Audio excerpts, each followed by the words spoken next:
नमस्कार, मैं Shashi Srivastava VC media की तरफ से आज हम आए हैं भारत टेक्सटाइल इवेंट में, जो कि ग्रेटर नोएडा के इंडिया एक्सपो मार्ट में आयोजित किया गया है। इसी के साथ मेरे साथ हैं संजीव गोयल जी, जो कि सिल्क स्टोरी के ऑनर हैं। Hello sir. हेलो, हाय। सर, आपकी कंपनी कितने साल से रन कर रही है? आप कुछ अपनी कंपनी के बारे में बताइएगा, अबाउट योर कंपनी। जहाँ तक हमारी कंपनी का सवाल है, मुझे एक्सपोर्ट मार्केट का 20 साल का एक्सपीरियंस है। जी सर। तो 20 साल पहले हम लोगों ने काफ़ी एक्सपोर्ट किया था। उसके बाद कुछ दिन के लिए काम डिसकंटिन्यू कर दिया था, मेरे और भी बिजनेस उसमें कमिटमेंट की वजह से। अब हमने फिर से शुरू किया है। ओके। तो अभी ये नई कंपनी है, पिछले 6 महीने से चल रही है। And about your company, like कहाँ आपके प्रोडक्ट सेल होते हैं एंड कैसे किस लाइक मैन्युफैक्चरिंग कैसे होती है? ये मैन्युफैक्चरिंग हम गुवाहाटी में हमारी फैसिलिटी है। और ये जो जितने भी प्रोडक्ट हैं, ये सब ग्रीन सस्टेनेबल प्रोडक्ट हैं और सारे नेचुरली ग्रोन प्रोडक्ट है। इसमें किसी भी आर्टिफिशियल प्रोडक्ट का इस्तेमाल नहीं किया गया है और न कोई इसमें केमिकल है, न ही कोई कलर डाई यूज किया गया है। ये प्रोडक्ट नॉर्थ ईस्ट में, असम में, मणिपुर में और हमारे बाकी जो स्टेट्स हैं उसमें मेनली लेडीज़ घर घर में बनाती है। यहाँ अपने सेल्फ हेल्प ग्रुप हैं, क्लस्टर्स हैं।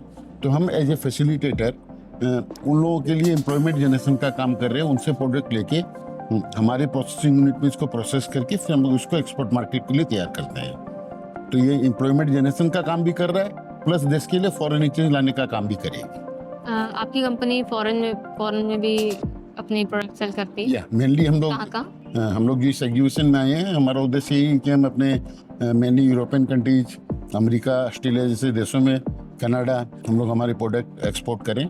और इस तरह के जो एक्सपो होते हैं, it is an opportunity for us. इसमें फॉरेन बायर्स हमारे पास आते हैं। आज भी काफ़ी सारे बायर इजिप्ट से, ऑस्ट्रेलिया से, अमेरिका से काफ़ी सारे प्रोडक्ट की इंक्वायरीज है। सर, आपके लिए ये कितना चैलेंजिंग है कि कई सारे रीडर जो भी ऑडियंस हैं, जैसे कि जो भी लोग आ रहे हैं, उनको कलेक्शन आपके देखना, बाय करना, ये सब चीज़? नहीं, देखिए, कोई भी बिजनेस में चैलेंजेस तो होते ही हैं, बट ये जो काम हम लोग कर रहे हैं, ये मेरा एक्चुअली शुरू से पैशन रहा है। 20 साल से मैं एक्सपोर्ट के लाइन में हूँ।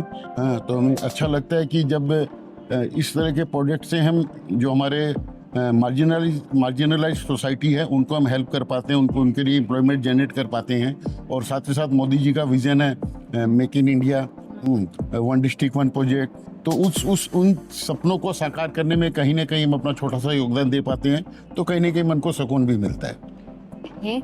सर, कुछ जैसे कि यहाँ पे कई सारे आपके प्रोडक्ट्स हैं, कुछ का प्राइस मैं जानना चाहूँगी, अगर आप बताएं इन प्रोडक्ट के। या फिर ये बैग कितनी खूबसूरत है। हाँ, जैसे हमारे यहाँ जो प्रोडक्ट हैं वो डिफरेंट रॉ मटेरियल से बने हुए हैं। देखने में आपको सारे एक जैसे ही लगेंगे। हाँ जी। मगर ये डिफरेंट प्रोडक्ट से बने हुए हैं। अगर मैं आपको दिखाऊं, जैसे ये प्रोडक्ट है, ये कोना ग्रास से बना हुआ है, जो मुख्यतः मणिपुर में पाया जाता है। ये प्रोडक्ट हमारा सबई ग्रास और खजूर के पत्तों से बना है। खजूर के पत्तों। हाँ, ये ज्यादातर उड़ीसा में पाया जाता है। एक ये कैन है, हिंदी में जिसे बैंत कहते हैं। हाँ, ये हमारे असम में बहुत होता है।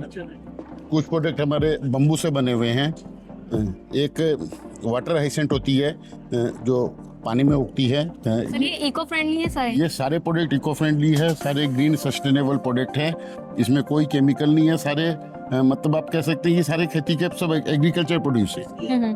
सर, मैं आपसे ये जानना चाहती हूँ कि आपका आने वाला प्लान क्या है आपकी कंपनी के लिए? लाइक नहीं, हम इस तरह से और ईपीसीएच के जो फेयर होते हैं, साल में 2 ऑटम और स्प्रिंग फेयर होते हैं, उसमें हम और पार्टिसिपेट करेंगे और हम देखेंगे कि ज़्यादा से ज़्यादा हम एक्सपोर्ट मार्केट को कैप्चर कर सके। असम का जो हैंडीक्राफ्ट है, अभी तक उसको इंटरनेशनल मार्केट में जो स्थान मिलना चाहिए था वो मिला नहीं है।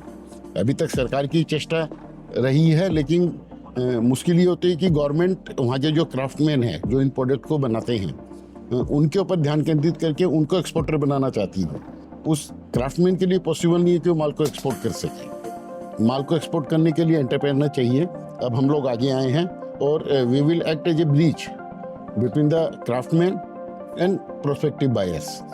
ओके, तो सर, आप जैसे कि चैलेंजेस जो होते हैं हर कंपनी में होते हैं, लेकिन आपकी कंपनी कैसे चैलेंजेस को टैकल करती है? अगर कोई क्राइसिस मैनेजर हो या कोई आपकी कंपनी के बारे में कुछ गलत बोल गया या फिर कुछ भी चीज़ है, तो कैसे आप उसको टैकल करते हैं? चैलेंजेस हमारे इस लाइन में जो सारे प्रोडक्ट हाथ से बने हुए हैं हाँ जी। और सारे प्रोडक्ट एक एक करके बनते हैं। अगर 1000 पीस मेरे को बनाने हैं तो एक एक पीस करके बनेगा। तो सबसे बड़ा चैलेंज है जिसमें maintenance of quality and timely delivery है। इंटरनेशनल रेट में एक टाइम का कमिटमेंट होता है। उन क्राफ्टमैन से जो हमारे वर्कर है उनके साथ क्वालिटी मेंटेन करते हुए टाइमली माल बनाना, वो सबसे बड़ा चैलेंज है।